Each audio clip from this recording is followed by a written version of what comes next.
We're just recording, so people that can't make it will be able to catch it later. Let me know if I'm echoey though. I feel like I'm It does echoey. sound away from where you are. Where's the speakers over there? I can just stand way over here if I need to. Okay, so welcome to Homeschool 101, everybody. Some of you guys are familiar with homeschooling. There's a flyer in the front if you There's want. a flyer there. Snapchat. And there's water too, if you need it. Okay, so we've got a variety of people, some that have homeschooled a long time, some that are new, some people that have never thought about homeschooling. So what we're going to do today is I'm going to go over the basics of homeschool and talk a little bit about the different kinds of homeschool. In the handout that you guys have, it breaks down everything that I'm going to talk about. So if you're like, I have another question, you have your handout. There are pens if you guys want to write notes. And there is going to be, we're going to do a Q&A after we listen and share information so that we make sure that everybody has the answers that they need for homeschool. And if you need a bathroom, there is one kind of right at the entrance where you came into the place. Okay, so I am Lindsay Ranger. I've been homeschooling. This is going to be my 5th year. I've got 4 kids. I live in McGrath. We've homeschooled from the start, so none of my kids have been to public school, which is an interesting experience. I feel like most people have a little bit of time or they go back for a little bit, but we haven't done that yet. My background is in recreation therapy, so I'm a recreation therapist, which I think was helpful for learning about different activities and how the brain works and the importance of learning and moving your body, that sort of stuff. So that's a little bit about me, but what I really want to talk about is homeschool and how many options there are, because every single one of your guys' families is different and you're going to need different things. So what works for me might not work for your kids or you. I feel like my kids would want something like this and I want something more in the middle. We try and work it out, but it takes some time. Okay, so there is a few different types of homeschooling, and in your little handout on one of the pages, let me find it. I wrote them all there for you.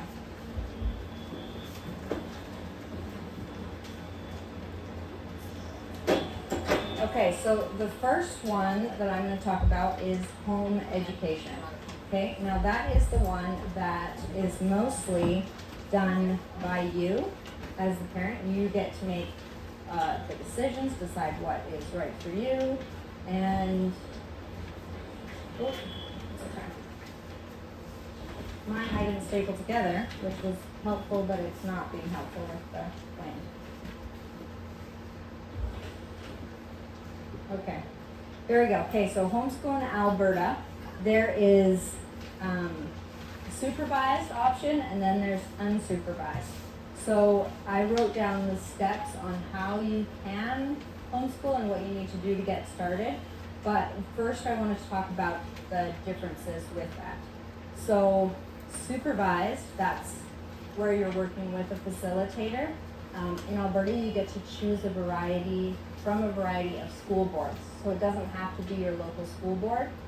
In McGrath and Raymond and Cardston, you can choose your local school board, but you absolutely don't have to. So to do the supervised one, if you do home education, that's where the parent makes the choices, chooses the curriculum. There is 20 learning outcomes that you have to accomplish every year, and you get $900 per kid in ages, or from grade 1 to grade 12 in the home education version. And that's what you said, grade 9? Yeah, we'll get to that. Kindergarten, this is the new year they're testing kindergarten. So you can register your 4 or 5-year-old for kindergarten and you get $450 per child. So you use this money, you can put them in classes, you can buy school supplies, you can buy lots of books, you can buy some technology. the option, there's lots of options. You just have to work with your facilitator and see what your board is going to say. Like some boards are okay with you buying a computer. Some boards say if you want a computer, you buy that and you will pay for the typing program if you want to use that. So when you're looking for a board, you need to ask some questions. So that's home education, and we'll talk more about that later on. There's distance education, which means that that's school controlled. The school receives all of the funding. They give you your supplies that you need, so whether that's textbooks or online classes, there's options there. I've never done distance education, but we do have some people on our panel that have, so they'll be able to answer more questions about that. And then the next one is shared responsibility. This is still under supervised, and that means that you can do some of the things through the school, and some are parent directed. So you have options there. Like maybe you want to do language and math, and you want that all to be aligned with Alberta's learning outcomes. And you can go to classes, you can get the resources you need for that. But you want to do your own thing for social and math, or social and science. So that's an option. And if you do shared, then you get half of the money. So you get $450 every year. So you just get to choose what you want. The school will give you your supplies that you need for the subjects that they're in charge of. But they don't do all of the teaching for that. Like if you choose shared and your teachers are teaching math, then you still are making sure that your kids are doing the work needed. Kind of similar to how homework is through the public school system. So the teachers will say, we need you to do A, B, and C, and then you get that done. You just communicate more that way. You have a facilitator, which is basically a teacher. Come on in. There's a handout if you want to grab it, and water, and find a seat. So you'll have a facilitator to work with you. So if you have some concerns, if you're like, hey, my kid is struggling with reading, I need some help, what do you think works? Give you some different techniques or strategies, and they can help you come up with a plan. And they meet with you. And most boards give you, like you turn in your receipts and you get reimbursement. So you just have to talk to the board. And the other type of homeschooling is unsupervised. And unsupervised means that you just send in a notification to the Minister of Alberta Education, just saying, I'm gonna homeschool my kids, don't worry about us. You don't get any funding, but you also don't get anybody in your business, which is great for a lot of things. But also the $900 a year per kid can do a lot of things for your family depending on your situation. So that's the main difference between the types of homeschool that is in Alberta, okay? And I know this is a lot of information, but we will answer questions and talk about how our experiences have been different. So I think it'll make sense. In your handout, there are different styles of homeschool, and some of those words are probably going to be familiar to you. Especially if I feel like on like Pinterest and like Instagram, words like Waldorf and Montessori are like huge buzzwords right now. Talking about like kids' toys and stuff, where it's just hands-on learning. I'm not going to go through all the different styles of education, but they're all in there for you. But I wanted to tell you guys that there are a lot of good things in every style, and you're going to have to decide what you want your home to look like, how your kids work together, like what will flow. Maybe you have kids that really love doing workbooks, and maybe you have kids that would rather jump on the trampoline and climb trees and yell facts at you. Well, I don't know your kids, you know your kids. So you're gonna have to decide. I know for me, we do a little bit of everything because I have 4 kids and there isn't a style that works necessarily ideally for all of them. So we do, it's called eclectic when you kind of make your own mix. So you don't feel tied to doing something the same always, or for the same semester. If something doesn't work, it's not serving you, change. And so it's really nice to have the flexibility to do that in homeschool, because there's a lot of times where you can't be as flexible, but you can here. Okay, so that's that. Also talking about different homeschool styles, I thought it would be nice to talk a little bit about different types of learning, and I put that in your work or in your handout too. So there's kinesthetic, that's where your kids are moving and they're very physical kids. I think it's on the second last page, it's just a little one. Your kids might be visual, where they need to read a book, they want to see a picture, they want to watch a movie, they want to play in a video game. Like there's lots of options. I feel like I'm getting more echoey. Am I getting more echoey? Okay. Okay. Auditory, that's through hearing. So we do a lot of podcasts. We do a ton of books. You can learn a lot through hearing. Verbal, you learn by talking, giving presentations, that sort of thing.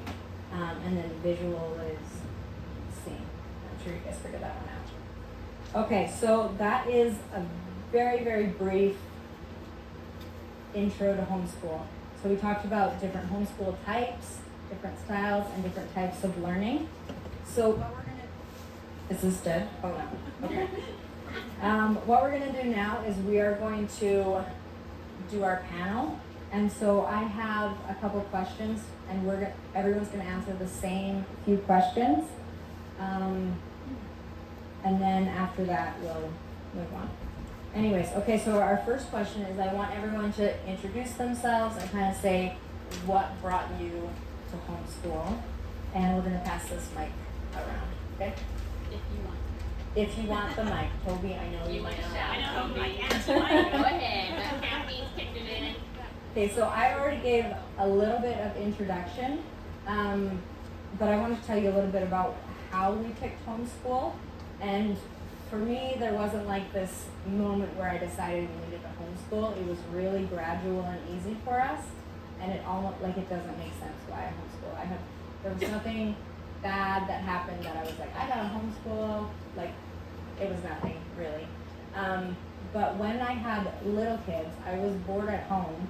So then I was just started setting up different activities for the kids, and we would do like little matching games and that sort of thing. And then when my son got old enough for preschool, I just felt like it was going to be a waste of my money to pay for him to go to preschool to learn his ABCs when we'd already been doing that for 2 years. And then when kindergarten came around, I had the same problem where I was like, I don't know if I want to spend my time driving him here and there. And I had 2 other babies at home. So then we did kindergarten at home, and then we just naturally were ready for homeschool. So it flowed nicely for me, but I still don't really understand why I picked homeschool. I have a lot of other reasons why I continue homeschooling, but I think that it started off with just wanting to be with my son, and he didn't need to be in the public system, he was still thriving. Do you have a question for me right I now? was just gonna say, it sounds like you liked the lifestyle, Yeah, I think lifestyle has a lot to do with it. you know, because when you are a mom that sends the kids to school, there's a lot on you to do their, you know, the driving and all the things the school wants you to do, right? Yeah, So, do you wanna wear that hat? yeah. I didn't wanna wear that hat. So, that's my Yeah, hat. lots of options. And now I feel like I wear a lot of hats, Right, but I also like them. get to choose what hats I Yes. wear Yes. and when I wear them. yes. Because I don't always want to be a chauffeur, but sometimes I'm fine with that. Well, yes. Yeah. Okay. Let's pass this. I hope this doesn't get too loud and free. Why? Introduce why. Okay. Can you hear me? Okay. My name is Brittany. I put my age on here, but I don't know why I did that. It was late at night. Well, I need to know. I'm 36. I was like, no, that's weird. I have 3 girls. We we'll be starting our second year of high school, but I mean, a lot of we're not really into grades anymore, so we've been doing high school for a few years now. But my oldest is 16, and she'll be in grade 11 this year. Ember is my second, and she's 12, and I'm not sure what grade we're in. I think grade 7, but we're grade 4 this, grade 3 this, grade 7 this, grade 8 this, so I think she's grade 7 this year. And then Cohen's my youngest, she's 10.5. This next school year will be our 6th year. I didn't have a big dramatic thing. I just wanted more connection, more influence besides somebody else teaching them, and I wanted to just have those everyday moments and share in that experience. So that was one thing. I wanted the connection. I have 3 girls, so a little bit less rowdy maybe. And then my 2 youngest are on the spectrum of dyslexia. So when my youngest, we did public school up to grade 5 for my oldest, and then kindergarten for my dyslexic one, and that she was already just going. So that was kind of, I was like, okay, grade 1, she's gonna be reading. That was when we started. So we do have dyslexic kids. Why? That was the reason why. Also, I learned a lot about mental programming. I like mental programming. And so I was like, who do I want influencing my kids? And who do I want dumbing them down, or not this, or this, or that, or this? And so I was, we're very eclectic and very free range. Not really. I'm sounding more hippie than I am, but we did start off online with Alberta Ed and hitting all of the criteria and doing all of that at first, and public ed at school public ed at home did not work. But I think most people do that because you start off doing what you know, and so most of us are public schooled, so there's a lot of positives to that, but for us that did not work. So I think our first 2 years we were aligned with Alberta Ed, and then our last 3, 4 we have not been. Keep going with my schedule or pass on? We'll do one question at a time. So we'll do all of our whys, and then we'll talk about our board and what program we've been. Okay. But does it work better if I just hold it like this? Okay. I'm smacking my lips, not trying to. Okay. So my name's Jackie Fleming, and I have 3 kids, 12, 9, and 7. And my story is a little different. I'm a public school teacher, and I never in a million years thought I'd homeschool. My husband had wanted, I'm getting emotional. My husband wanted me to homeschool. I was like, no. I was like, why? So we live in Raymond, and so I taught with the teachers there, and I love the teachers there, and I think Western is a great school division, so it had nothing to do with that. I just didn't understand homeschooling. I didn't get it, and I probably was, I was ignorant. I just didn't get it. And then when the pandemic hit and I got my kids home, I loved it. I tried to recreate school, and that I did not love. That's I common, tried, though. yeah. A lot of people do that. Yeah. So I tried to recreate that, even had homeschool rooms with little desks. Yeah, that didn't jive. Our kitchen, my bedroom, those are the deck, those are the main places we homeschool. But we had bought school supplies for them to go back to school when they reopened the schools, and the kids were excited and had like labeled everything with Sharpies. I even have a picture of it. And then I just didn't feel right about sending them. And my husband and I talked about it, and of course my husband was all for it, like, keep them home. And so I wrestled with it for a while, and then it just felt like the right thing to do. And I'm so glad that I did, that I humbled myself. And I feel like I need to make a public apology to all homeschoolers and just be like, I'm sorry I was ignorant, I get it now. Because it has been just so beautiful and messy and hard, and the learning curve has been so steep because I have to unlearn or de-learn the brick and mortar, nice tidy box of learning. And so it's been beautiful and messy and all of the above. And there is fighting. There is a lot of annoyance. A lot of, oh my goodness, am I messing them up? But more so, there's been a lot of healing. There's been a lot of learning and a lot of personal growth. And I almost feel like I need to wear Birkenstocks and stop shaving my armpits. Because now we're like more holistic than we've ever been. And I'm like, who am I? Anyway. Yeah. So, anyway, it's been a trip. Karen! Oh, I love Karen. Hi. Me with a microphone is dangerous. And so, the first year that we actually homeschooled, not like the pandemic homeschool, I went the other side because I was de-learning. So then we were more unschooling and all free reign. And it was beautiful, but time and season. And that's one thing that I'd say is it's okay to change.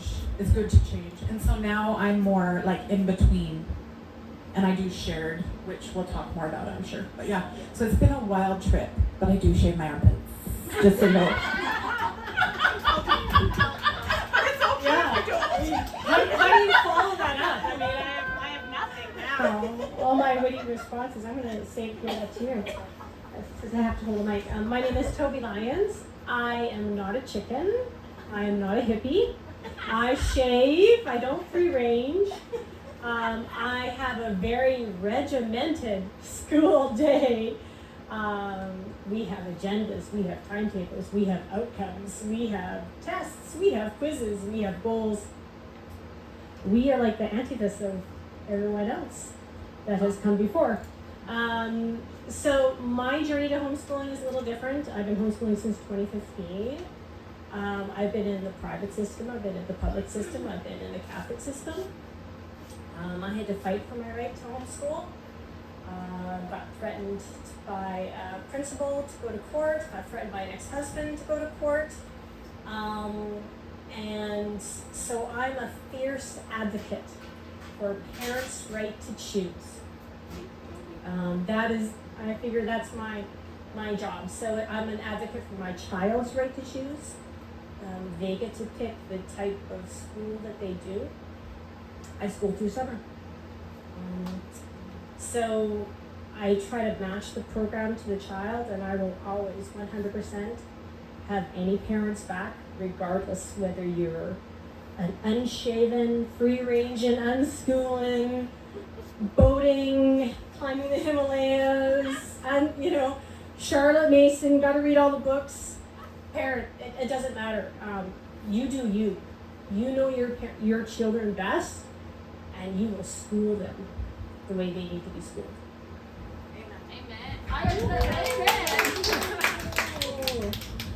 That's awesome, thank you. Hey, my name is Andrea Haynes, and we are going into our 18th year of homeschooling this coming year. I have 5 children. I have a 22-year-old, an almost 20-year-old. I have a 17-year-old who's going to be in grade 12 this year, and a 15-year-old son who's going to be in grade 10, and a 12-year-old who's going to be in grade 7. The reason we started homeschooling, I had some cousins who were homeschooling. Heather Burton was one of my cousins, and I was watching her with her 9 children, like, what are you doing? And another cousin, and I was very intrigued by their journey, and was watching them as my kids were just little. And then we started doing Joy School with, like, when my kids were little. Instead of preschool, we did Joy School and just had other moms do that with us. And that was lovely. I really enjoyed that. And then as my son got older, like to kindergarten age, we lived in Calgary, we moved to Okotoks. He had a little neighbor friend that he loved, and he wanted to go to school for kindergarten.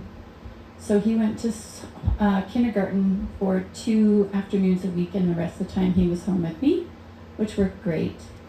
And then we moved to Raymond in grade 1, and by that point, I wanted to homeschool. My husband wanted our kids to go to school, so we tried for a couple of weeks to strike a deal with the school where he went to school in the morning and he was home in the afternoon, and that was disastrous. And we just decided to pull him out of school. And so originally we started, when my kids were little, I felt like until probably about grade 3, I thought I would keep them home with me till they were old enough, till I felt they knew, so I could help build their foundation, so that they learned from me and were around me, and I could influence them. They could be in my home more than they were outside of my home. I felt that was important at such a young age. I didn't feel like they should be away from me more than they were with me. So that's why we started homeschooling originally, was that I wanted them to be home with me so that I could build their foundation until they were older. But by the time we got to grade 3 and got to the kind of that age where I felt like they were accountable, maybe had enough of a foundation, loved it so much and had such a good flow that we just kept going and have done it ever since. So that's us. All right, I'm so grateful that there's a microphone today. I actually messaged Lindsay and was like, I don't think anybody will be able to hear me if there's not a mic. So my story is actually really similar to hers in that my kiddos we actually did public school for kindergarten. And then I read this awesome book called Hold On To Your Kids by Dr. Gordon Neufeld. It's in the book list at the back. And I wanted to build my attachment with my kids. And he said how important it was in the first 7 or 8 years of their life. So I think at that time I was pregnant with my second or third, probably third. And so I just thought, I'll just keep them home for a couple of years and I'll put them in grade 3 and I'll just build my relationship with them. Newsflash, that didn't work very well because we didn't have a great relationship. So spending more time with somebody that you don't get along with very well doesn't actually help. But anyway, so the first few years were actually pretty rough. Like some of the other ladies said, I started it like public school, literally. Just like Jackie said, I was like, here's your schoolroom. We're going to do math for an hour. We're going to do English for an hour. Here's a bell that I ring in between subjects. That's all I knew. My dad was a public school teacher, and I had no family and friends that had ever homeschooled, so I didn't know anything. After about 3 or 4 years of feeling like I was butting my head up against a brick wall, my facilitator said, there's other ways of doing it, and I just don't know if you're well suited for this kind of thing. She probably said it nicer than that. She was a lovely lady, and she was like, maybe you should, look at these other modalities. So she's the one who told me first about Thomas Jefferson education. So now we homeschool through what other people probably see as unschooling, and I call it self-directed learning or leadership education. And I'll talk more about that in a bit, but it has worked really well for our kids. I have 2 or 3 out of my 4 kids are neurodiverse, and also dyslexia, 2 of my 4. And so I didn't know any of that when we first started. And now, how many years we've been doing it, I can see what a blessing it was that we really started that, because it would have been a huge struggle from the public school system. A couple ADHD, some anxiety, high functioning autism, and dyslexia. So we've been doing it now for 10 or 11 years, maybe, a long time. My oldest is going into grade 12. He is not doing the Alberta Ed route. So he's actually already in college, and he does online classes, and he's been doing that since he turned 16. So he just finished his 2nd semester, did his final exams 2 weeks ago, and he's doing so well. And I'm like, it works, you guys. When he got into college, I literally cried for an hour. I was like, oh my goodness. Because I think everybody as a homeschool mom can relate to, am I actually doing enough? What is this actually going to work in the end? So now I'm so much more relaxed with my other kids. But I have a 14-year-old, he's probably going into grade 9, 10-year-old, maybe grade 5, and then my daughter is going into grade 2. And we have done every single kind of school that there is out there. We've gone to almost every school board in Alberta, West Bend Alternate School, CFL, School of Hope, Wisdom. We've homeschooled in BC, Alberta, and Quebec. We've done completely unschooling, kind of like notification only. We've done teacher directed, which is a lot more like doing the Alberta school curriculum, and now we do parent directed, which is kind of doing our own thing. We've also done an alternative school program, and I really base my education on each child and what season they're in that year, and I find education that fits that individual child. So that's why sometimes it's been forest school or alternative school based on where we're living. And we're also semi-nomadic, so we move around a lot. And this next year we're doing world schooling, so we'll be traveling the world, hopefully circumnavigating the whole globe for the year. So that's why I started homeschooling. That is totally not why I homeschool now. And it did turn out in the end. So it did end up being a good experience. But the first few years were really hard. Yeah, I think I answered everything. Did I?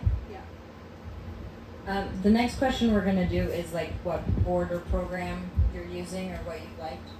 I feel like you kind of covered it, but do you want to talk more about your board or program? I'm with Wisdom right now, and I would suggest Wisdom if you want to do more of your own thing. If you're planning on doing parent directed, that's the only program you can do through Wisdom, and they're very supportive with that. They have a lot of extracurricular activities, and their facilitators are lovely, and they have a lot of online programming. Their online programming is based in Socratic dialogue, so it's usually you start when you're like 13 or 14. They don't have a lot for little kids, but that one is a good program for older kids, I think.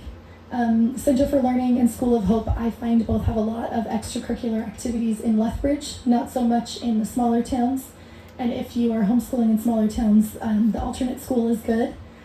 I think especially if you're parent directed, because you'll be with Larry, who's the best facilitator ever, and he's awesome. And I really think it's more about your facilitator than it is about the board, really. And that even if they say that they don't cover things for funding, pretty much you can just push any of them and get what you want. So even though they've said like, oh, we don't do that, we've got 3D printers and laptops and pretty much anything that we have wanted, as long as we can really prove that we're using it for schooling. So yeah, that's mine. Okay, so we started homeschooling in Alberta. We started homeschooling in Raymond. So we were with Westwind's alternate school the entire time that we lived here, which was like 4-ish years. And we did fully aligned in the beginning, which was lovely. And the facilitators were great. And there was a lot more flexibility back then. Once the NDP government got in control, they just really clamped everything and made it not as family friendly and not as fun.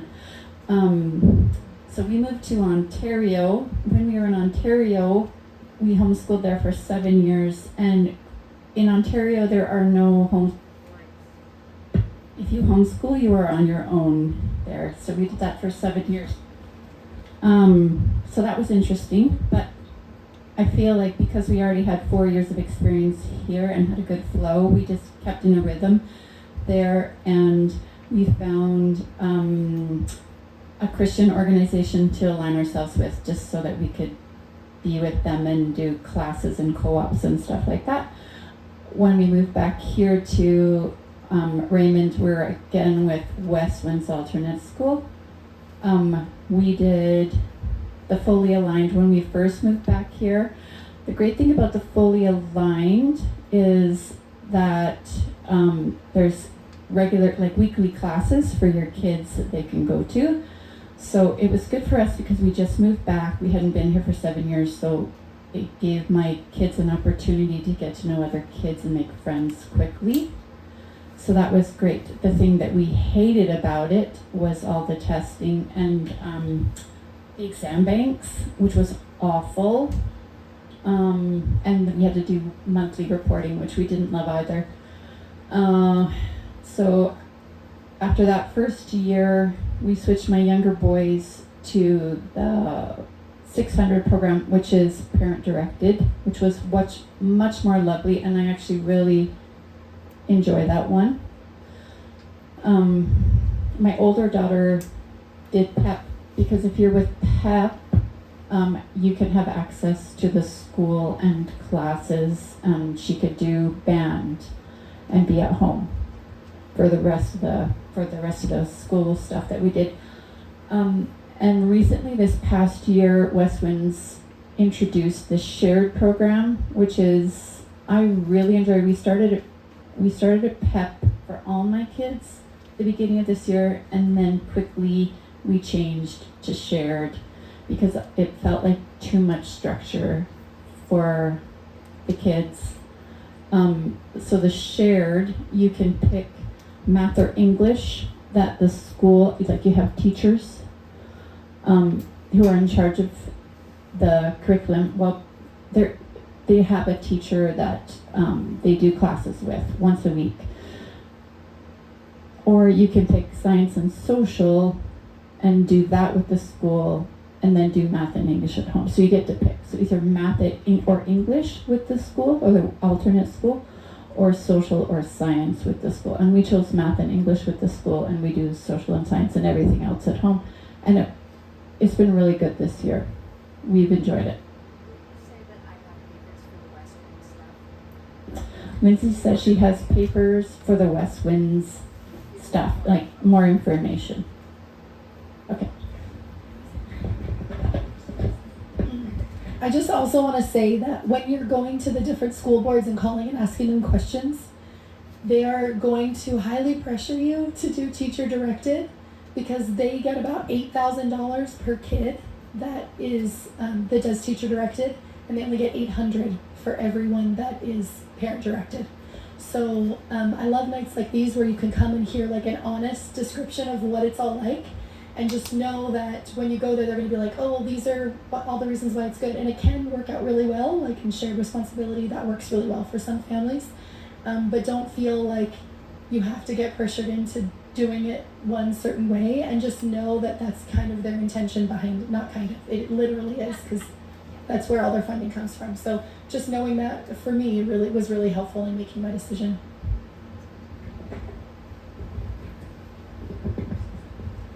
Thank you. Yeah, so I've schooled with Westwind from the beginning. I started as a 600. Actually, technically as a 600 out of funding, because I pulled my child mid-year. So my opinion about school divisions is this. They are a service provider. They are Wendy's, they are Tim Hortons, they are Burger King. You go to the one that fits you. And what fits one child might not fit another. And what fits you in one season might not fit you in another. So I've schooled as a 600, I've schooled as a 620. I school as outreach right now. My 13-year-old's going into grade 11. He's going to be taking some classes at the high school this year. I use the school division in the best way that I see fit. So I also have a child that just finished schooling through North Star. 100% online, teacher-directed, with the expectation that they are 100% responsible for delivering the outcomes, the program to the child.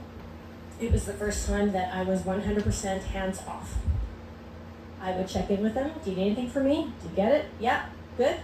Don't need you? Great. They did not need my assistance, other than to teach them how to communicate with their teacher and how to ask for help. So all the quizzes, all the tests, all the information was 100% delivered online. That suited us. That suited that one particular child because he needed to school in silence. Headphones on, head in the book, 8 hours sitting at his desk. That is how he liked to school. So that was the program that best met his needs. I school through outreach right now. We switched. My child went from grade 7 to grade 10. And yeah, I've been talking to universities this year. It's a little surreal. Like you guys have dookie. Oh, it's each kid is different, right? But we also school 100% digitally. I don't have electronic rules in my house. Every computer's in the living room. My kids don't get phones in their rooms because everything is done together. They're definitely not going anywhere they shouldn't because mom is sitting right beside them and dad is across the chair. So we do 100% digital schooling, whether it was through Bob Jones, every school division had to meet that expectation because that is how I set up my house. So whether it's Udemy or Coursera, that's how we supplement with those resources. So if I could say one thing as a parent to you, when it comes to who you pick and how you school, be empowered.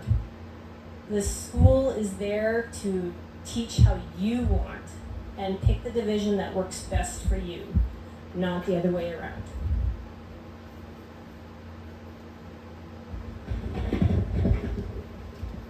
Okay, so I'm still with Western Alternate School, aka we'll say that because it's shorter. And I did the 600, so the parent directed. And the kids and I love that. We love Larry, the facilitator. And yeah, it was great. We loved the flexibility, we loved the freedom. We did a lot of our own little field trips and lots of learning. And we did that for 2 years. And then the third year, we kind of felt like the Little Mermaid, like, I want more. And I was like, we need something more. We need more support. And so I didn't want to do the PEP program, the teacher directed. I was like, I can't go from this free world to the less flexibility or less flexible. And I was just hoping, I was like, I wish there was something in the middle. And then came with one in the middle. I was like, this is just for Jackie Fleming's family. And so it's called Shared, and Andrea touched on it a bit. And so we really, really loved that. That was a super good fit for us. We loved that we still got half the funding. So I told you we're a little bit more holistic now than we've ever been. I was able to submit my receipts for doTERRA. Like I've been buying essential oils and fractionated coconut oil and rollers, and we've been making our own like oil blends. So when my kids get a headache, they're like, oh, let me get my headache blend. So it's just been awesome and like more natural cleaners. But anyway, I digress. But I guess I don't digress because this is good for you to know that there is flexibility with your funding. And we also love the support that we got from the school, that the kids could still kind of have that classroom setting, but for only half a day.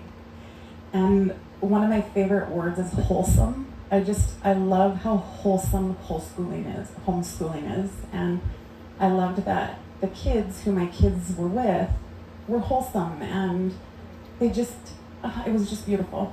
I use the word magical a lot, but I feel like that's what it was. And so we did math in LA through the school, and then we supported that at home. And then we did our own thing for social and science and everything else, and we really loved that. We loved the field trips and the extras, but we didn't get to go to science days or all the extravaganzas or all of the field trips. That's something they reserve for the PEP program, which is teacher directed. So if you have one kid with WAS who is in the PEP program, the rest of your kids can go to those science days and extravaganzas. And so my kids were saying, oh, Mom, we want to do shared, but we also want to go to everything. And then my oldest, Evelyn, was like, I'll take one for the team, Mom. She's like, you can put me into the PEP program. And so, best big sister ever. So yeah, anyway, so one kid will be doing the PEP program, and then my boys will be doing the shared, but with the PEP goodies. Okay. Does it make you feel better when my kids didn't go like a single field trip? We don't go to science days, we don't do field trips. None of that. Okay, first we have been with Westwood from the beginning. We were traditional homeschools. We were doing school at home basically with the teacher, turning in things, turning in your assignments every month, hitting grade 4 curriculums, grade 6 curriculums, grade 2 curriculums, 60 of these, 60 of these, 60 of these. That didn't work. So, yeah, we've been basically making our own curriculum and parent directed since then. We will not be going with Westland, and so I'm looking probably wisdom or some sort of learning, and doing our own field trips, doing our co-op classes, building our own community. That is for us. So I've been using Westwind Alternate as well. I started off teacher directed, and we had a good year with teacher directed. I enjoyed it. When you do Alberta aligned, it's like at the school, like grade 1 you learn about rocks, grade 2 you learn about the water cycle, grade 3 you do whatever. And so that's what we were doing, and it was fine. There was no major problems. But then my facilitator was like, I think you would like more flexibility, because I like creating units and I like including all of the kids. And I think she knew that as I got more kids in the program, I wouldn't be able to have such focused units with 3 different grade levels, because I would be teaching one kid, one this and one this, and it was going to be too much. So we've been doing 600 for the last few years.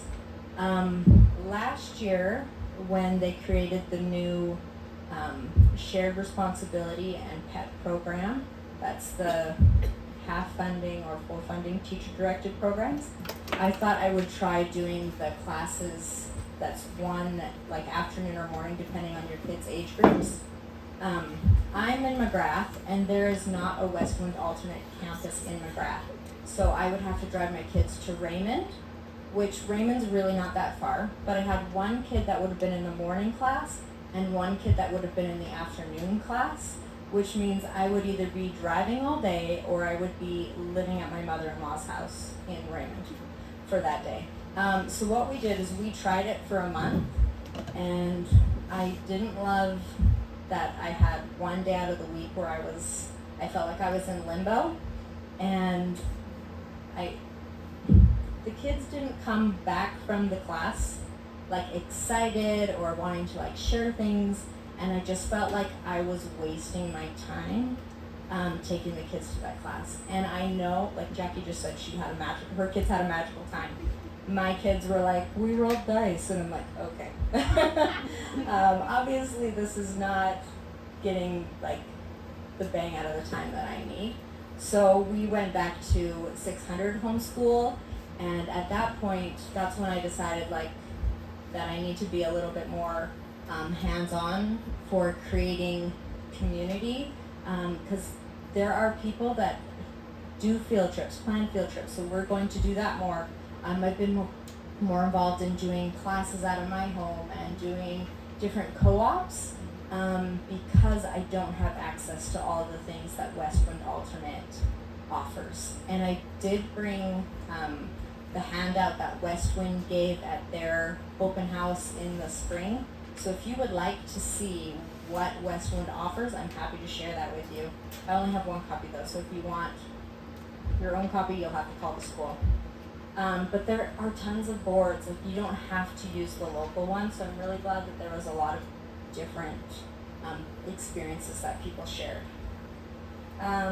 Okay, so the next question is, how does your day look? Like your regular day. Okay, so in my house, we are not early birds, not a one of us, so we wake up whenever we wake up. And it's normally probably 8:30 or 9 o'clock. And my kids are ages 10 to 6. They all know how to get themselves breakfast, and mom sleeps. Like, I'm not kidding you. I am in bed, they eat breakfast, they get dressed by themselves, and then they play board games on our dining room table, or they read books. Like, they are doing their own thing, and I'm deliberate about the games that I have at our house, so that they're learning even when I'm not awake. So that works well for us. Then in the morning we do we do scriptures and we read some picture books. I do a lot of like our mindset books in the morning. And then we do math and language. All the kids, we use workbooks for that, which is like a traditional style. So that works out good. And then we do unit studies. We follow, it's a well-educated heart. It's a rotation where every month you learn about different topics.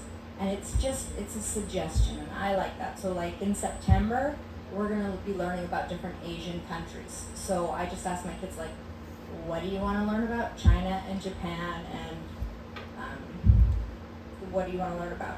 And so I get resources from the library and videos, and then after we're done our math and our language, the kids find books that they wanna read. I just have them on a shelf. We maybe do some arts and crafts, normally in the afternoon. We have a picnic every day of our life, and I love that.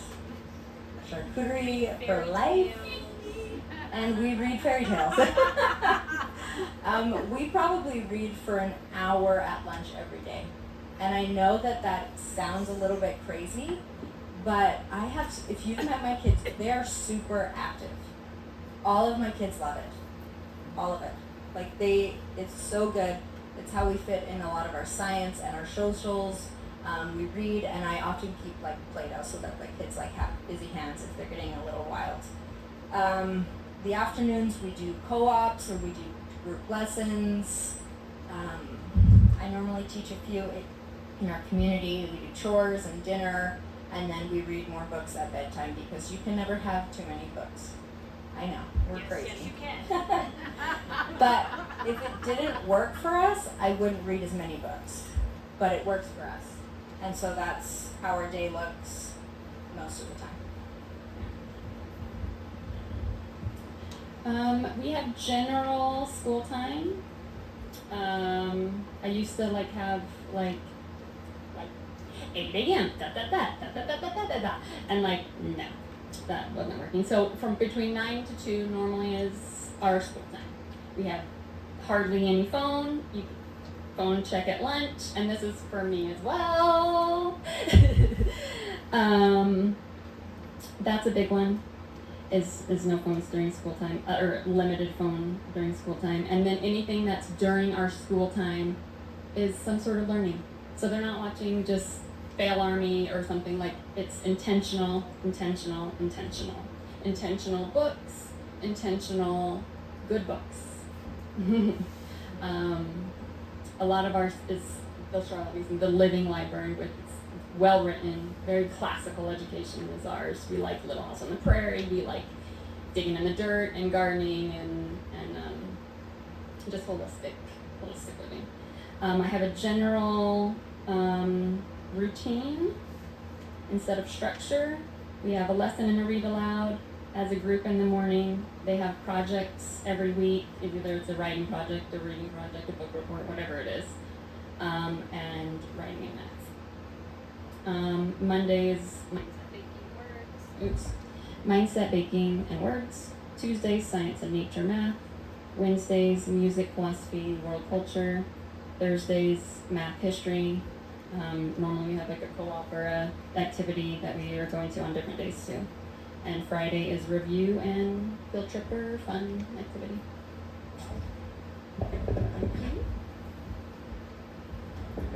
Thank you. That sounds incredible, you guys. I don't do it that way. So we are early risers, but that doesn't mean we're ready early, So my kids are up. Even in the summer, it doesn't matter how late they go to bed, they still wake up at 6:30. It's great. Lovely. you can relate. So one of the biggest things that my kids and I have worked on is, I'd say, our overall wellness. I feel like Oprah, remember her giveaways? She'd be like, you get a car, you get a car. For us, it's you get a therapist, you get a therapist, you get a therapist. So we all go to therapy. So that is something that I try really hard for us to just be overall well. We try to move our bodies 5 days a week. That can look like anything we want it to. We try to do service, so we'll do Meals on Wheels delivery, and it's so funny because some of my kids will be like, that lady's an aggressive hugger. They're like seniors, right? But it's been so special to do that. Like, that's something I really love about homeschooling, is that my kids aren't peer-to-peer related. It's not just, oh, you're in grade 3, I can be friends with you because I'm in grade 3. They have friendships with all ages and stages, and I'm getting emotional again. I'm using the word magical. It's magical. And so that's been really special. Yeah. Actually, I hate glitter. I refuse to have glitter and slime in my house, 2 things that are banned. But I really love that. So like one of our main things is connection. So connecting with God, connecting with nature, connecting with ourselves and with our neighbors, family, anything. So that's like a huge part of our homeschooling. Mixed with, you know, we do good and the beautiful, and we've been really loving that. But we, like for social, we go and hang out with our Hutterite friends, and that's been really meaningful. For science, we took the budding herbalist class from Becky Murray. You know, we've talked about Larry. We love him, and it's his wife who teaches that. So my kids have learned how to identify some herbs, and we'll make, well, they don't really like tea, but they still think it's cool, and we made oxymels and tinctures. I don't know if I'm saying that right, but we just feel like we're one with nature. And yeah, it's just been amazing. So we do learning in so many different ways, and so I wouldn't really say we have like set schedules in general. I kind of take it week by week. And we also do piano lessons with Amy Halverson. I'll put a plug there for her. She does music for young children, MYC.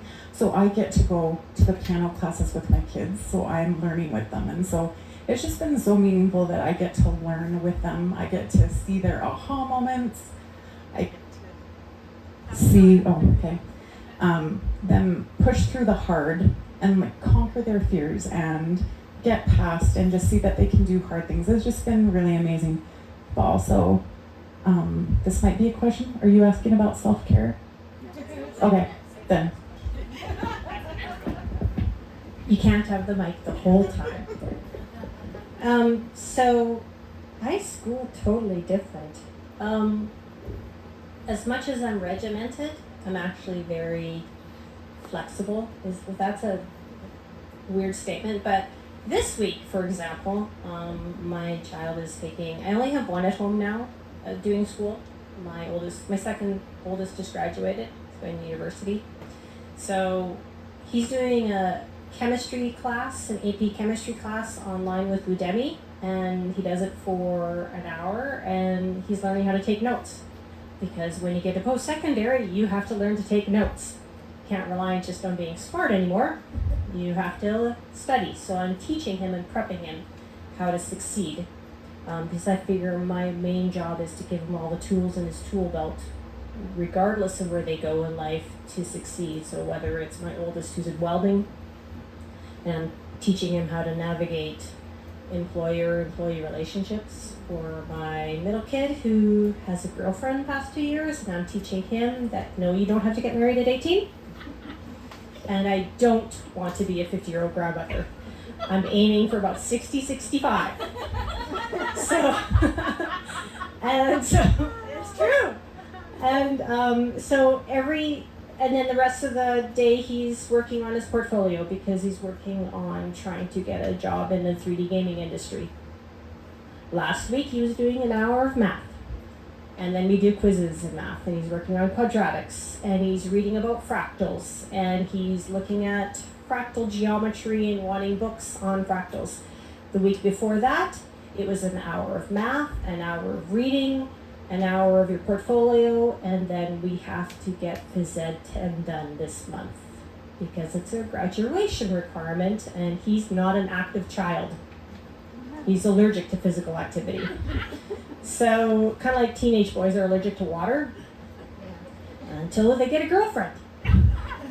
So, every school's been it's true though. One problem after another. Yeah, right? But I didn't start out that way. I used a curriculum that had an agenda that said you do math for this long, whether it's a 13-minute class and 5 minutes in the workbook, English, social, spelling, vocabulary, and everyone just did their regimented activity. But if I wanted to take 2 weeks off and learn and read Frankenstein and then have them do an essay to reach the Alberta outcomes, because it's like a compound exercise, you can meet a bunch of them at the same time, then that's what we would do. So I think what you can hear from most of us is that we make it work for us, and sometimes it's different. And it's the way you start off homeschooling is not necessarily where you're going to be in the middle of your journey and where you're going to be at the end of your journey.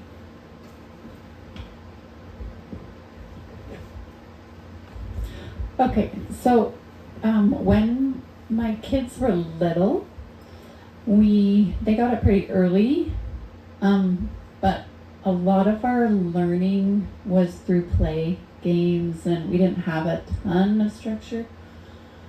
Little worksheets here and there, but mostly play. And as my kids have gotten older, then they have basically had more curriculum added to their daily, like what they do. But when they were little, it was a lot of play. Now that my kids are older, they don't love to get up early. We usually start our day like around 8:30-ish, and we usually start together for about 15 minutes just to kind of get everybody together, talk about the day, pray together, read scripture together, we learn hymns together. I'm trying to help my kids learn how to meditate and breathe, and they're resistant. But I'm trying to teach them these skills. They're like life skills. Anyways, still trying to work on that with them.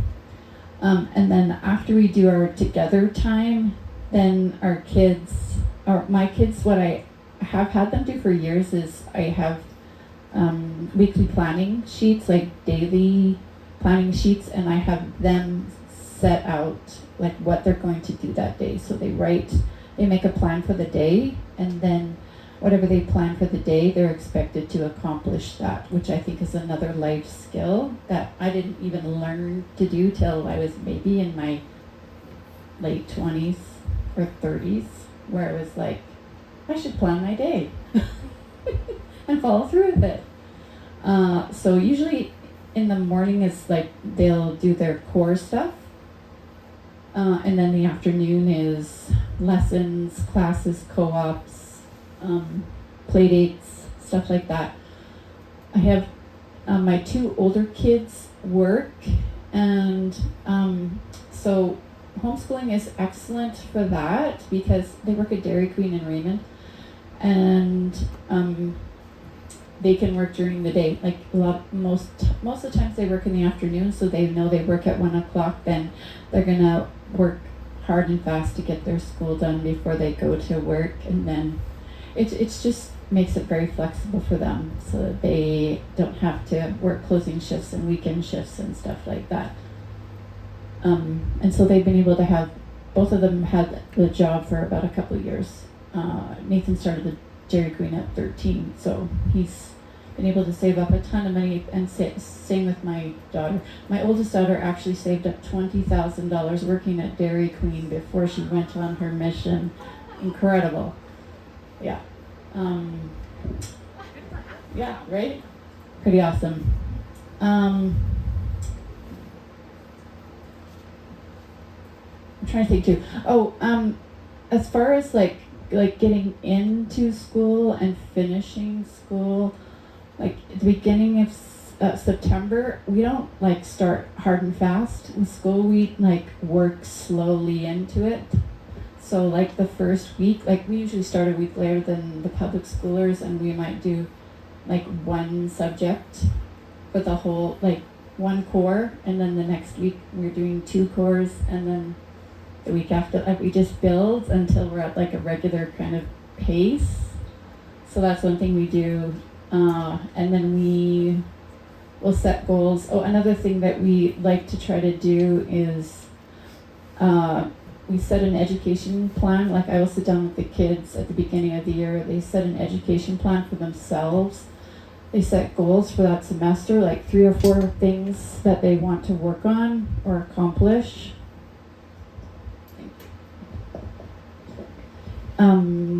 So they basically plan out like, what they want to study, what lessons they want to do, things like that. And then at the halfway mark, we go through that education plan, see how they did with their goals and everything, and look at it. Okay, do we want to change something, let go of stuff, add to, and then we set a new education plan for them in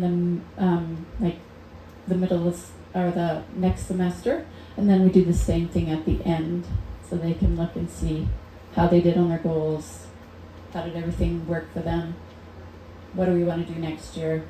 So just more of preparing and planning for themselves. I think that's everything. All right, so up until about, so leadership education is what we follow loosely. So about up until the ages of 7 or 8, it's mostly unschooling. So there's a lot of playing, there's a lot of singing, there's a lot of dancing, there's a lot of just like whatever sounds fun to them, art. And it's also very individual. So one of my kids wanted to start learning reading when she was 4, and she taught herself to read that year. And I've had other kids that didn't read fluently till they were 10. So it's definitely been very individual for them. So after that phase, about 7, 8, or 9 or so, you move into what's called love of learning phase. And that's when we put them in a lot of different activities and kind of incorporate just trying a lot of different things. And then they move into what leadership education calls the scholar phase. And at that phase, they kind of know what it is that they want to do and what they love. Even if it's not like super specific what they want to do, it's like, this is kind of what I really love and what I want to do in this world. And so we do it more of like a looking at the end and then coming backwards, like, what do you need to learn now? So I actually don't use any curriculum ever. I haven't for about 6 years.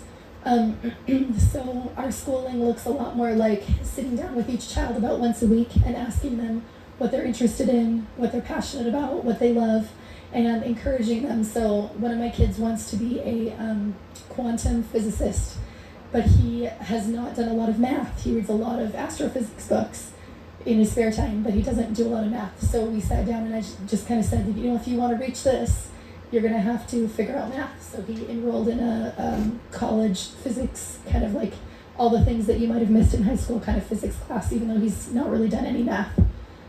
So that's been really cool, but it's been very individual for each child and what it is that they want and what it is that they want to learn. So our actual day, my husband and I both work online, and I work about 2 days a week. So for those 2 days, they're just kind of going off of that list of like what they've written down that they're interested in, and they're working through that, and I just kind of check in on them throughout the day. The other 3 days we do what's called mom school. So mom school is whatever I decide I want to teach them. So one of my kids said something about Toronto one time and like thought it was like a US state or something, and I was like, okay, wow, we need to do geography. So I got a bunch of activities about geography, a bunch of books about it, and we kind of dived into that for a month.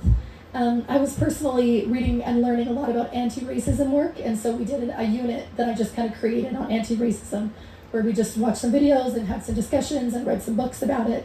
And so it's really based around what I feel like is needed. I'm a life coach, so I feel like emotional intelligence is like even more important than academic intelligence. There's actually research to back that up too. It's not just me that thinks that. But we focus a lot on that as well. So how are their social skills doing? How are their emotional skills doing? We do a lot of meditation and breath work exercises. But I definitely wait for it to be guided by them. So what interests they have. My oldest wants to be a mechanical engineer, and I was at a homeschooling barbecue and met somebody who's a mechanical engineer, and I said, can I hire you to be a mentor for my kids? And he was like, I actually have been developing this curriculum that I've been wanting to test, that I'm wanting to put into schools, and so your kids can come help work in my shop, and then you won't have to pay for this course. So for 12 months, they apprenticed with a mechanical engineer, and I'm really good at finding them mentors that aren't me because I don't know anything about physics. but I met a retired physicist at church. He's like 70, and I was like, hey, can we come hang out at your house every once in a while and, you know, ask you physics questions, which of course he loved. So I'm always looking for opportunities like that to find mentors in areas that are not my strength. And another base principle of leadership education is that you are inspiring them. So by your own learning and following your own passions and doing your own thing as well. So that is a big part of what we do. And then another big part of what we do is reading. Leadership education is heavily based in literature. And so we read a lot together, fairy tales and poetry, lots of classics. And one of my sons made a goal to read all of the books on the Harvard Classics list.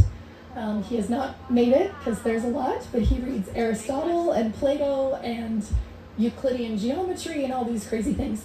One cool thing about wisdom is that they will actually make you a diploma. So even though it's not an Alberta certified education diploma, we get a diploma with a transcript and it says each subject and what we've done. So as I'm filling out this transcript because he was applying to college, I was like, what do I even put? Like, our math literally looks like playing dice games and card games and talking about math, and they all run their own businesses, even the 10-year-old. And we go to markets and they sell things and they learn about profit margins and spreadsheets and whatever. So they're learning a lot of math, but it's very different than what it would look like in the public school system. So I just started writing down all the classic literature that he read. I was like, well, what math books have you read? And he like spouted off these crazy books that he was reading.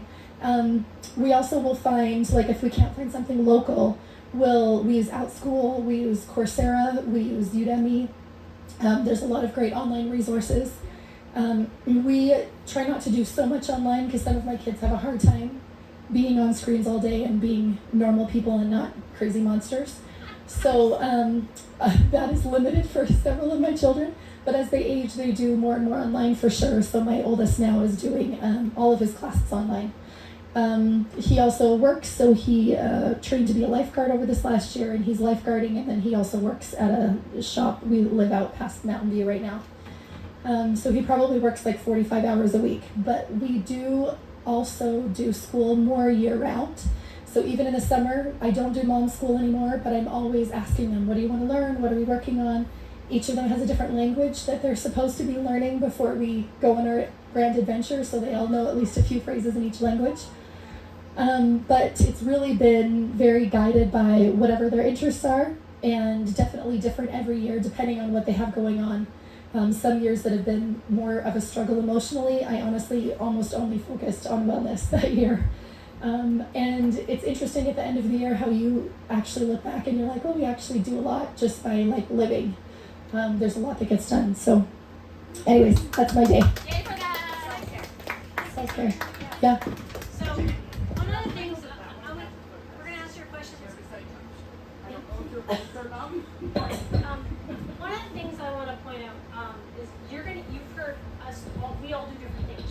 Yeah. And every one of us is cheering for the other mom. Yeah. What you're not hearing is saying, oh, do you wish I'm a failure, man. My kid has not read Dostoevsky this year. I know what you just said. That is okay. It's okay if you want to follow the Alberta curriculum and you want your kid to do K-12 math and follow the outcomes. That's okay. If you want your kid to learn in a play-based environment, that's okay. I'm looking over at Brittany's checklist. She's got a little box, and I'm thinking, man, I wish I could organize my notes like she is. And so, but we're all here applauding each other. And so it's really, really easy to get into this thought process that I'm screwing up as a parent. I'm not doing right by my child in this homeschooling environment because they're not going into grade 11, or they're not reading that book, or they're not doing things on their own, or they're not an independent learner, or I've got to hold their hand, or they're screaming. It's okay. You get to pick how you school, and it's going to be exactly what your child needs. Because God created you to be their perfect parent. You know exactly what that individual child needs to succeed. And He's going to equip you with the tools that you need and the wisdom that you need to help that child succeed. So please don't think that you need to be one of us. My first day, I got 13 boxes of parent guides that came with my curriculum, and I fell apart. I looked at the parent guides and I went, my neighbor, she reads all these. She schools from 8 to 5 and takes a 20-minute recess at 10:30, and she takes 15 minutes at lunch, and on days off, she records what her child's not done, and she makes them do it. I'm failing. But the best thing you can do is release the expectations of yourself and the other parent, and just do you. School the way you want to school that best suits your child.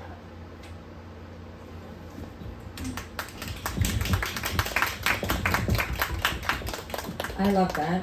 Our next topic that we're going to do is self-care, but I feel like a lot of it has to do with we're not in competition. Like, it's no competition at all. And there are things, like, in our homeschool that I am so grateful to have Andrea in our life. Like, my kids love listening to her, for the most part. I have a couple loud ones. But There's that small part. we all work together, and it takes a village. I feel like that's, like, cliche, but it's very true, especially when you're home educating. A lot of the time when I talk to new parents, they're really worried about how they're going to be with their kid all the time. But lots of times, like, when you transition from public school to homeschool, there's a period of time where you have to go through some growing pains, and you're not used to being together all the time, and it's tricky. I know, like, that can happen even for summer vacation. Like, it's not always rosy. Homeschool isn't always rosy. But sometimes it is, and sometimes it is magical, and those are great. So what I wanted to do was share some things that help us with self-care, so that you guys can have some tools or some ideas on how things might work for your home, whether it's, hey, because you're changing to homeschool, or if you're like, hey, after school is crazy and I don't know how to take care of myself so that I can be the best parent that my kids need. And none of us are perfect. We're not expected to be perfect, but I do believe we are chosen to be our child's parent, and that we are capable and that you can do it. But you have to take care of yourself, or else it's a lot. Being a parent is a lot. And I always think that homeschooling is an extension of my parenthood. It's all very intertwined, so I have to make sure that I'm okay. I'm just going to share my thoughts and then I'll pass it to you. Okay, so I wrote naps because that is what I need. I love sleep. I sleep in and I still have a nap often, probably once a week at least. And then I turn on a movie for my kids, and it's often paired with what we're learning. It's a documentary or whatever that I don't have to be present for, so I can take a little bit of a nap.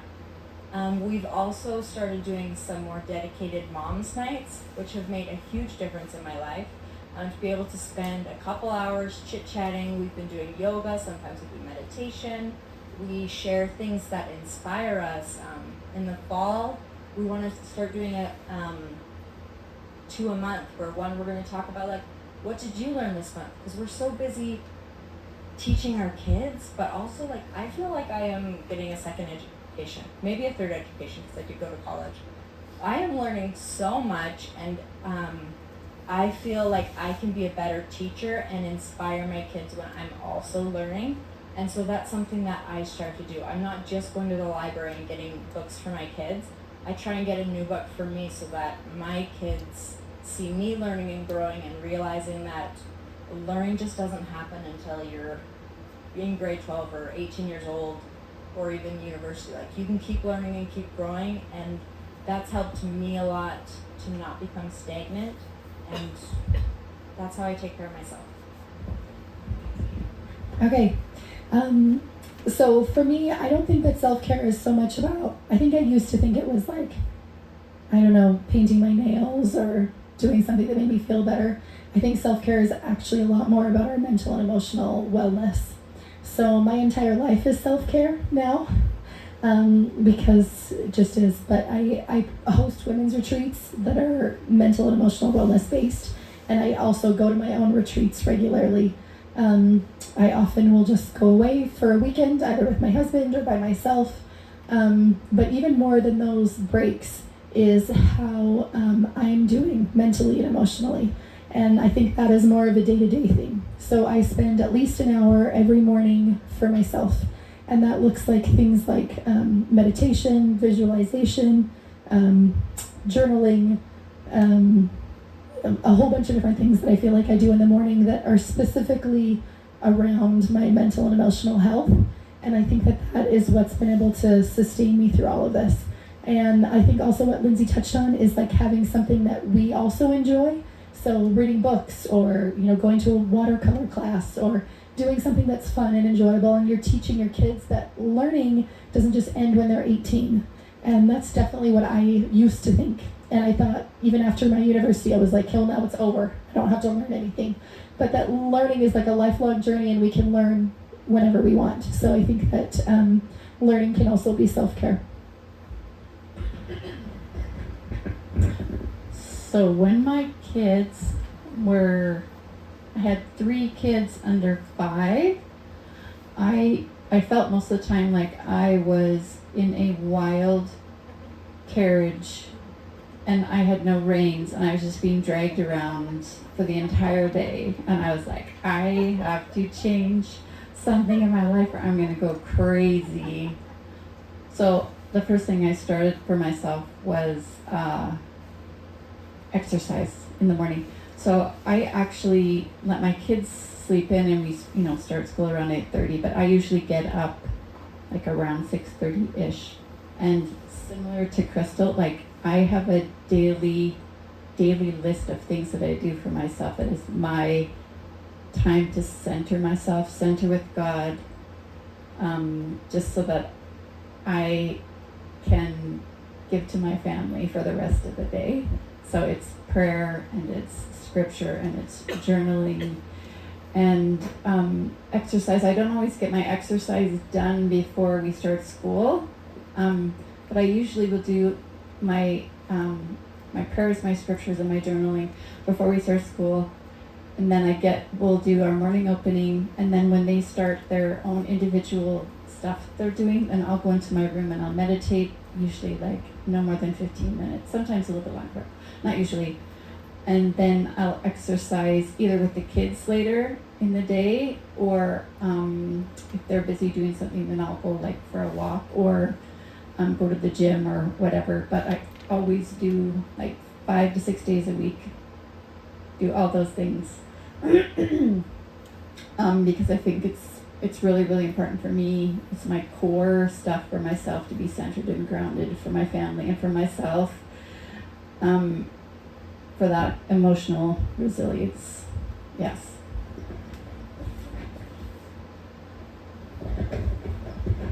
I don't do any of that.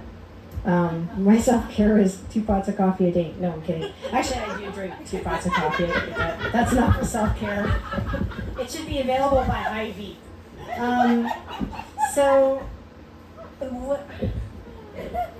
This is probably, I will admit, my giant failure in this area. My faith is a huge part of my life. I speak it freely. I try to start my day saying, "Good morning, Lord, what wonderful things do you have planned for me today?" And sometimes that's where it ends.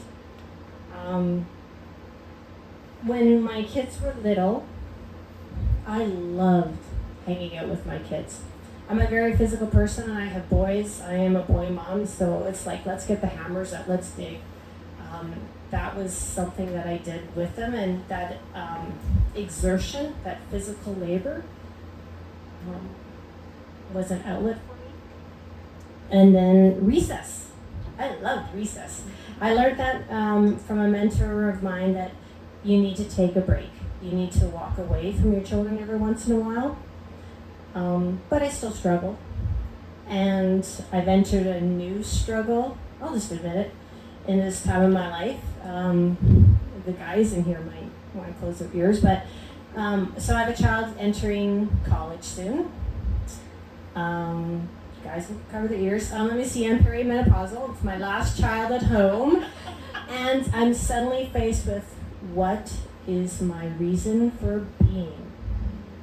I once had a Canadian border guard, as I'm crossing the border with curriculum, say, "Why do you homeschool?" And I said, they're only 18.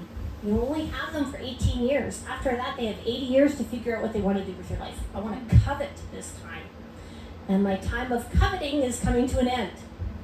And now I don't know what to do with myself. Because I've been a stay-at-home mom, a homeschooler since 2015. I've been staying at home for 20 years. It is all I know. I'm good at it.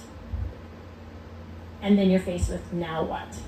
So I would say, self-care maybe takes different forms and is different. And mentorship is a big thing. I think this is an area that we all rely on. But the idea that what do you do after homeschooling, I would love to see more on that. Because there's lots of help for when you're new to homeschooling. There's lots of help for when you're going through homeschooling. But there's not a lot of post-homeschooling.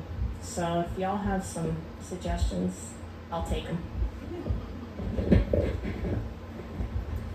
Okay, so one of the words that I've used before in this little panel is connection. And for me, self-care is about connecting, if that is through reading. I was telling Izzy, I said, can you be addicted to reading? Because if you can, I think I'm addicted. My goal is actually to read less.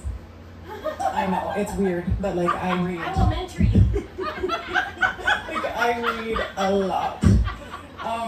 But it's cute because then it models to my kids and they love to read too. But another way that I connect is with friends, if that's going on play dates with families or going on walks. Also, I love to Marco Polo. I know it sounds so lame, but that is a way that I keep in contact with one friend in particular. If we didn't Marco Polo, we wouldn't see each other. So that's something. And I always do it in the bathroom for some reason. The bathroom is like my sacred place. That's where I receive all my inspiration too. It's bizarre, I know. If I'm in the bathroom for a while, my kids will be like, "Mom, are you Marco Poloing?" And I'm like, awkward laugh, yes, I am. Okay. And then obviously connecting with God, that is pivotal for me. Laughter is huge for me. That's something that I have to do, or I will cry. Well, I also cry, so I need to laugh and cry. And then therapy, I mentioned. One thing that has been really important to me that I haven't been super good at is having alone time, being intentional with my alone time. And so something I started doing is I go to a hotel by myself. The first time I did it, it was my 38th birthday.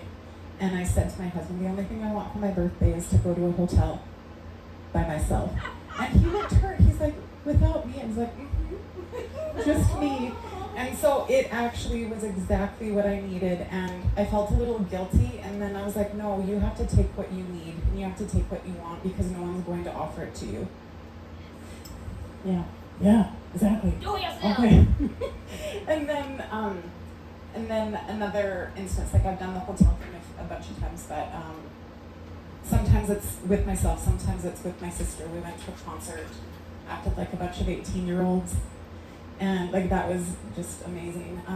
But we went camping. My husband was working in Cardston, so we live in Raymond. He was working in Cardston, and because we have so much flexibility with homeschooling, we went camping at Lee Creek. Magical. That campground. I loved it. Anyway, where was I going with this? Oh, so I ended up going home early, and my husband had the kids, and he packed up the trailer and everything and came home. So I had a night to myself in my house. We never get that. The quiet in your house. Once again, I'm overusing the word, but it was magical. And another thing that I've done, and I don't do it so much anymore because my daughter's old enough, but I would have babysitters babysit my kids at their house so I could have the house to myself. Amazing. Honestly.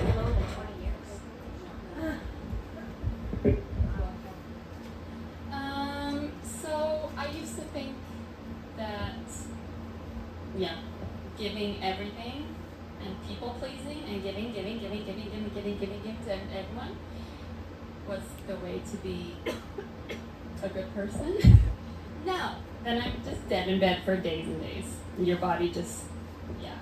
So that's been a journey. Like, I just think ebbs and flows. So it started out self-care. Now it's self-love. Now my life is my prayer. And I'm like, if, so I try to, morning meditation is alone time, which is very hard when you haven't done that. I felt guilt. Like I felt just, because they weren't used to it. They're like, Mom, where are you going? Where are you going? Like if I go outside, they come with me. If I go poop, there's little hands. Mom, what's going on? Like legit. And so dealing with that and finding balance. Realize I'm not gonna be this beautiful veteran homeschooler who's homeschooled 10 years and, knows what's what for her. I'm not quite there, I'm almost getting there. So I think it's just not comparing yourself. Like having a connection with whatever God, nature, whatever you want to call it, like that alone in your heart, quiet time, is very sacred. And I never cultivated that for myself before. And I now do. And I'm very much happier and very much healthier. So.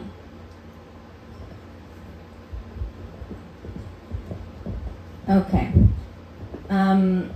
The next thing we're gonna do is do you want to ask your question? It was about your mom's schooling. How many days a week? I just missed that. How many days a week for right mom's now I do school? it for 3, just because I'm working for 2 days a week. Yeah. But I've only been working for the last 3 years. So before that, it was just like every morning.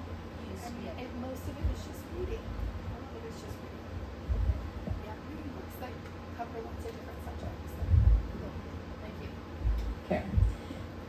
The last question I had for our panel was, what is a tip or what do you wish you knew? Time is getting a little short, so I want you guys to think about like one sentence tip. And while you guys are thinking about that, I'm gonna talk about calendars. Okay, so you guys are thinking. Okay, on the last page, there's a calendar here. It says McGrath on it, but for the last 6 months, I guess, I've been making a calendar for McGrath, Raymond, and Cardston. And They've these. been amazing. Thank you. Sometimes it's hard to know what's available in your communities and like what the options are, because a lot of people hold things in their home, or they might not do it all the time regularly, or whatever. Like if you plan a field trip and if you don't know Bob's number, then they can't come. Anyways, if they just don't know about it. So I've been making these calendars. This one is what happened in May in McGrath, and you'll notice there's art classes, there's Lego clubs, music program for little kids. There was an art show that the museum put on, so some of the kids were able to put things in there. I did a class on bodies that went with the rotation that we were doing, and I planned a Cinco de Mayo party. Not every month looks the same. Cardston has different activities than McGrath or Raymond offers, but the beauty of these calendars is that it doesn't matter what school board you're with. Nobody cares. When Westwind has a activity, they only invite their own school board, which is fine, but if you're in McGrath or Cardston and you want to go to something and it's not your school board, that sucks. Like it just does. It makes logical sense, but that's where the strength of the community and us hosting things really comes together. And so every once in a while, like at Mom's Nights, we talk like, hey, I'm struggling in this, blah, blah, blah. And sometimes things come out of that. Recently, we were talking about supporting the teenagers, because there's not a lot of stuff to do in these small communities, and there was some struggles that people were having. So Andrea's been hosting a teen night in Raymond, and we've had lots of good feedback of that. Cardston's doing a lot of dances. Those are coming up, and I'm super excited about those. they've been having practices so that kids can learn different styles of things. They've been doing softball and different games. In the fall, we've got some co-ops coming.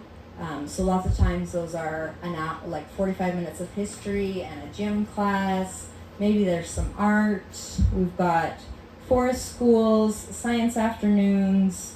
There was like some park dates where like if you were available, you could go to the park. And it's nice to have the option because maybe you're in a class on Tuesdays and you can't make whatever, but you can go to the things on Thursdays. So you can plan your days and what works with your family. So I try and put those out once every month, and I'm going to keep doing it because I feel so much better. Lots of times you have to like let people know so that they have enough supplies, but it's been a game changer for me. Okay, so that's the calendar. So my quick tip is find someone that you connect with that is a few years ahead of you. Okay, so my oldest is in grade 5, and my biggest mentor had kids that were in grade 8 to 12, and she was able to help me feel good about my choices and kind of walk me through and tell me that it's going to be okay. Balance is mine. Sometimes rest, sometimes play, sometimes academics, sometimes no academics at all.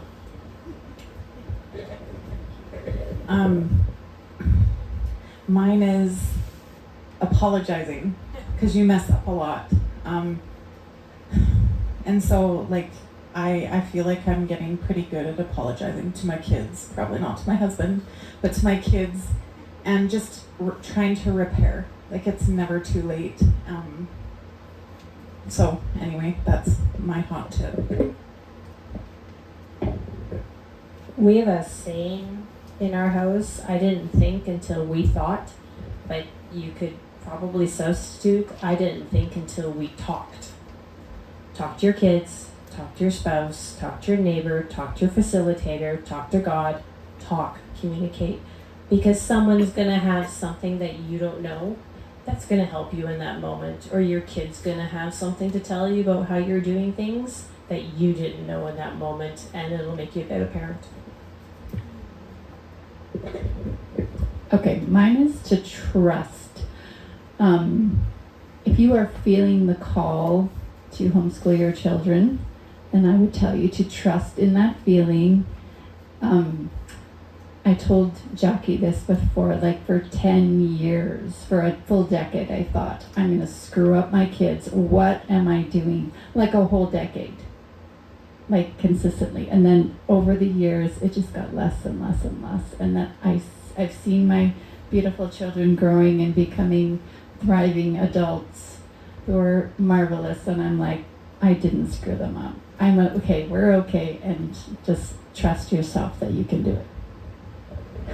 I love that, and I think just like trusting that they're going to be okay and that they're going to work out, because they do. Okay, so my tip would be to focus on you, and not in a way that's like I only care about myself, but finding things that you're passionate about and that fuel you, and focusing on your mental and emotional well-being, because if that's not there, then homeschooling is going to go down the drain anyways, and you're going to have to put them back in public school, and you're going to be stressed out and burnt out and overwhelmed and all the things. So find things that fuel you and that light you up and that you personally love doing, and then that will be an inspiration to your kids in and of itself. Awesome. Okay, we have two options. We want to do a question and answer time to help you guys, and then Crystal is going to talk a little bit about parenting. She is a lifestyle coach and fabulous. So the time has, well, we don't have a time limit, but I feel like it's getting a little bit later. So if you have a question you want to ask, we can do it now if you are like, I gotta get home. Or we'll turn the time to Crystal. So any questions? Okay. Okay, sorry, so this is not necessarily a question, but, kind of a clarification. Yep. So, I believe it was maybe Andrea who was mentioning about the when you do the shared program with the alternate school and how they previously had done it, but just want to share there's some changes for this coming September. So starting now, you won't be able to choose, like she said, she could choose either math and language at the school or social and science at the school. But now they're just going to do, if you choose shared, you do math and language at the school, and you'll do social and science at home. Yeah. They're simplifying it that way. So just as a And that was little done based heads on up. time. That was based on time.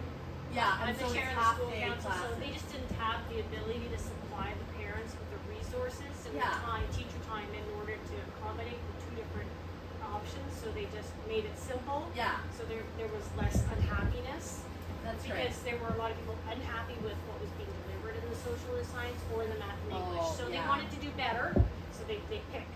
Yeah, Is that with all age groups? Yeah. Okay. yeah, and if you want the science and stuff through the school, then you would probably Go teacher choose direct. PEP, which gives you all of the subjects. So PEP is fully teacher directed. Yes. Yes. So that's the one where you don't get any funding. You do get resources from the school, and you have to meet the Alberta learning outcomes. Yes, so yeah, that's right, and you get resources for all the core subjects through the school. Yeah. And you get the science days that they do and the learning extravaganza weeks and stuff like that through that. Yeah. So just thought I'd clarify that a bit because I know when she mentioned. And that only Okay. goes to grade 9 because anytime you grade go into grade 10, you're either going to transition to parent directed if you wanted to, or you're going to go transition to outreach, Right. which is an ADLC corporate style of delivery of program, or you end up switching school divisions, which is something too. And then there's other choices there. Yeah, so that's grades 1 through 9 that we're Yeah. talking about. for The that. other thing with the Westwind with their resources is for the different, like for language and math, they give you 4 choices of curriculum, which is great, but also if you want a 5th option, that might not work with the program. They have So that's something you have to talk with the facilitators with to find a good fit. Yeah, they have a library, and what happens is the funding was used to build up this library because in the past you were able to utilize your funding however you wanted in the curriculum, and you could choose, like I would choose Bob Jones. It would cost $1,400, I'd maximize my funding. So now they've limited the choices, so it's supplied by them, they deliver the outcomes. But I do want to say one thing. You can switch. Don't feel stuck. I started with the good and the beautiful. I dislike the good and the beautiful. If you have 10 kids and you want to draw butterflies, go nuts, the good and beautiful can be really good. I didn't find it in depth enough or rigorous enough, and so I decided, I'm not happy with this, and so I gave it back when we switched. So you have flexibility. You're not stuck just doing one thing. If it's not working out, change it. Yes, Yeah. and And that goes for everything. If something isn't serving you, change it. And I will add to that, that's true, and I was also told by like another parent who's in the PEP program that she said if none of the resources the school has for that subject work for your family, you're still free to go use anything purchase you it. want, Yeah, but you just absolutely. supply it yourself. Yeah, then it's on your dime. Yeah, you won't get money reimbursed for it, but you can use anything you want. So it's not tying you into only using what the school has. Yeah. So just wanted to let people know that. Okay. Yeah. Sorry. And then Crystal I was did just saying, Oh, sorry. just say, Go ahead. that you can change your mind. Like I was saying how I Yeah. tried it for a month and I didn't like it. I changed on September 28th because I was like, this is not working for me. Yeah. So there is flexibility for that too. Yeah. The funding cutoff date, that's why you want to decide by the 30th because that's the funding cutoff date. That's just on your program. If you want to be 600 or 620, Yeah. you can choose your curriculum at any time. You can Yeah. make that change through. It's just if what your program decision is.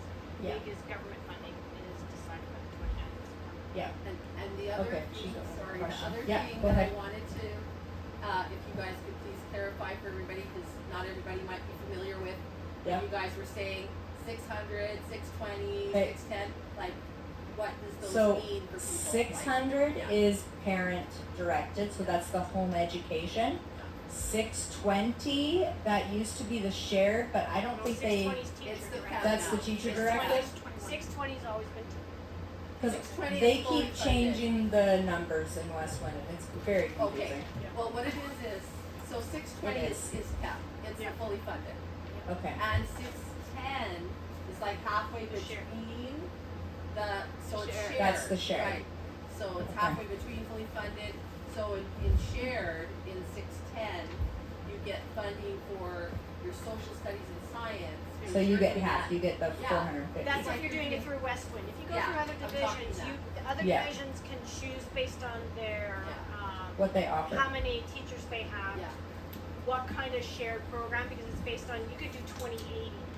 That's the minimum, is 2080. Westwind's just went to a 50-50 Yeah. in that. So you have lots of flexibility depending on So the if you're looking division for a activities. shared program, then you'll want to see what the different boards offer, because maybe you don't like what Westwind has to offer, and that's fine. Yeah. Find somebody that fits what you're looking for. Have Okay. any of you guys done homeschooling or working full time? Brandy McLean, I think, is working full time, and she unschools. I've had She's in Raymond. Olivia Fletcher, who's our VP. She works full time. Her oldest was doing. Yeah, she's a dental hygienist, I dental think. hygienist. She was schooling her high school son, doing outreach. So I've done like 25 to 30 hours a week. So I think it depends on your household. That's what I've heard from other people. It depends on your individual child, how disciplined they are, how success, and how you set it up. So, but there's some people that work from home and they have great success. I have some friends in the States that both of them work full-time hours, but they homeschool, and they just have alternating shifts so that they can work that way. And when their shifts line up, then their kid goes to a friend's house, which works out for them. But I think that if you are going to work and homeschool, you have to figure out what's going to work for you. And school doesn't, like, lots of us homeschool more in the mornings, but you don't have to do that. If you have a 9-to-5 job, then guess what? 3 or 6 to 9 is when you homeschool. I have You have flexibility. family friend that her daughter was a night owl, and they ran their own business during the day, a very farm-based business. So they did outreach, so that or you could call it a print-based if you wanted to do it younger ages, so that she could school at night. She would do her ADLC, she would do all her booklets at night because she was up, and that was when she could do it. So they worked full-time and schooled at night. So it's certainly possible. This homeschooling is very compressed. It's amazing what you can get done in 3 hours, in an hour, in 15 minutes. So you can choose. You can go through a lot of time. You're not schooling 30 kids. You're just schooling 1 or 7 or 9. Well, and I think it's important to look at, like, what age your kid is, because really in elementary you can get everything you need done in less than an hour. Like, that's it. If you have kids that are in grade 7 to 12, a lot of that can be more independent, and you're going to have to figure out what ways work for your kid. Maybe if you give them a checklist or have them make the checklist, then they can get some things done, and what they need your help with, they save for later. But you don't have to be homeschooling the same hours that a public school does. You can fit so much in a little time. That was a mistake I made as a kid. I was using a program called Bob Jones University in American Christian Curriculum. Put your DVD in, you have your agenda, you have your books, you do it. So my kid, by the time he was doing grade 8, he was going from 8 to 5 and he wasn't finished. And I went, I am killing my child. Oh my goodness. So I went through the book and I'm like, no, you don't need to do 200 questions of math. You don't need to do every second. I cut out this, I cut out this, I cross that out, I cut out this. Because, so you can be empowered doing just about anything any way that you want to. So it doesn't need to be long. And if you're stretching it out and it's becoming that and that's not what the child needs or wants or you want or need, change it. Like Yeah. the mantra should be for homeschooling, change it. Yeah. It should be like a Does that bumper help? sticker, change it. Okay, any more questions before we hear from Crystal? Has Okay. anyone done the unsupervised homeschool? I have to say, you still have to do a plan that way. We didn't mention that, but you It's just- actually, It's not required to submit? You have to submit at least a loose plan. For my friends that have done it, they said they still had to submit a plan. So I was kind of like, if I still have to do the work to submit a plan, Get the money. then I might as well get the money anyways. But I did do that in BC, just not in Alberta. Yeah, Alberta has some of the best homeschooling regulations, just so you know. We Yeah. have the most choices of all the province. We have the most supportive. And it really is. So take advantage. School here. Yeah. Even if you're leaving, as long as you notify a school board in your province by September 29th, you can move and still school in Alberta. I've done that. Yeah, and that's the regulation. So, Well, that's how you'll work. so with unsupervised, it's you still have to submit, but you don't have the direct oversight that a facilitator has to give you, or that you're showing those very, very specific outcomes, but you still have to show that you're not baking What- cookies and and what- using that as your schooling. What for are they 8 hours a looking for with this plan? I have my my plan that I made on my computer. So if you guys want to see one, I'm happy to show you. I also have a list of the learning outcomes for home education. That's the parent directed one, and there's only 20 of them. So I can read that out right now, or you can see it after. Supervised, I'm not sure. For unsupervised, I I think it's don't more of know a what it general is. outcome. What I'd recommend if you're going the unsupervised route, there's really good homeschooling communities online. I go to the Alberta Homeschooling Association on Facebook. I talk to Judy Arnell. She has put all her school kids. She's a fabulous resource. Now, I'm just letting you know in the homeschooling community, there can be elite groups sometimes. As in, don't mention. That you do six. You're a 620, you're teacher directed will because literally they'll tell hate you you. you're not homeschooling. All the comments will be like, you're the worst person in Yeah, the world. so that Which is type not of, true. That type of elitism, that type of competitiveness does exist, but there's a huge amount you can glean. Just ignore the But if you're rest. cool with 600, join that group. Yeah. But Exactly. don't say that you used to do 620. Yeah, no. Yeah. Okay, Okay. in the back. And I am curious Oh. to know, sorry, about your plan. Okay. For, I guess, the one you do. Why don't you Yeah. share to the Facebook groups? If there's a huge amount of Facebook groups, or if you're on Facebook and Yeah. you don't want to get news, but this is good news, you can. This isn't barred by the government, so you should post it to the Facebook groups. An Okay. example of what a plan looks like. Yeah, I can so do it's that. always there. So there's like a McGrath homeschooler group, there's a Raymond homeschooler group, there's Cardston homeschool group. All of There's these are Westwood good. Learners. There's Westwind. There's a huge amount of groups, and Yeah. they're all connected. Generally, they're all going to post and share on each Yeah. I have a blog. I'm not very good at blogging, but I'm gonna share this video there, and then I'll post my resources there so that we can share it wherever it needs to go. Because lots of times when you share things directly in a group, you can't reshare it out of the group, which makes it tricky. Okay. So that's what I'm gonna share on that thing. But I'm happy to share there, and I can show you tonight too. I think she did. Okay, Oh, that's sorry. hold on. I'm concerned about like the social dynamic. Oh, let me answer that one. Okay, all right. So the most common question you will get on social media and as a homeschooler is, But what about socialization? and we've all touched on it. She said not that. Oh, sorry. Like, as a homeschooling mom, Yeah. how you connect with other homeschooling families and with that elitism and stuff. Like, I loved how you have shared that none of us are comparing or we're all cheering for each other. Nobody really cares. I wrote that down because that's a really big point for me. But I'm in Lethbridge and I've heard that the community is really there. But I'm trying to like dip my toes in, and I've had a really hard time connecting with other moms up to this point. My kids haven't come into school age yet, but I've put myself out there time and time again. I've tried to organize things. I consider myself a really good organizer, but lots of people just don't come around. Or Lethbridge sucks. Lethbridge Hey, I'll tell you what. Lethbridge Homeschooler Facebook page is looking for a new moderator. I saw that. Mary Seaver. So there is a really nice community. Mary Seaver was one of my first contacts. I met her at the YMCA on the treadmill. Turns out she had a homeschooling book business. So again, I'm going to go back to talk. Talk on the Facebook pages. Talk to other people. Go to the book fairs. Talk to them and find out. And you're going to find the person that you connect with. I don't do play dates. My kids never did. I don't do field trips. But what I really like to do is find resources. So I would find people would come and talk to me and say, hey, can you show me what you're doing? Can you find this for me? So once you find that connection, what you need will flourish. But I would literally put it on the Lethbridge Homeschooling Facebook page and say, I'm trying to connect as a homeschooling mom. I just want to know, are there other homeschooling moms that would like to get together and do this with me? Just, it's like asking Google, ask specifically, and someone will reach out. It's hard, and sometimes it takes a long time. Because I still plan events, and I'm like, there's one family here. But I think that as you continue to build relationships and connections, it happens less.